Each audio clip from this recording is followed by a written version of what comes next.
Bilang isang tunay na Lagunense, buong puso kong ipinagmamalaki sa lahat na isa akong distinctive Dehansa. Hindi lamang sa panabas na anyo, kundi sa puso at diwa. Dahil taglay ko ang 6 na love pillars ng Laguna. Ito ay ang love nature, culture, adventure, food, people, at shopping.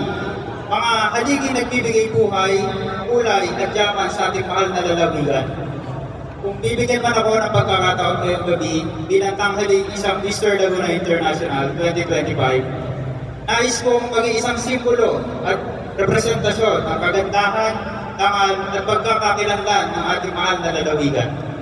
Hangad ko na ipakita sa mga karating bayan at lalawigan kung gaano kaganda, kayaman at kasigla ang Laguna. Isang lugar na hindi lang dinarayo, kundi tunay na ipinagmamalaki.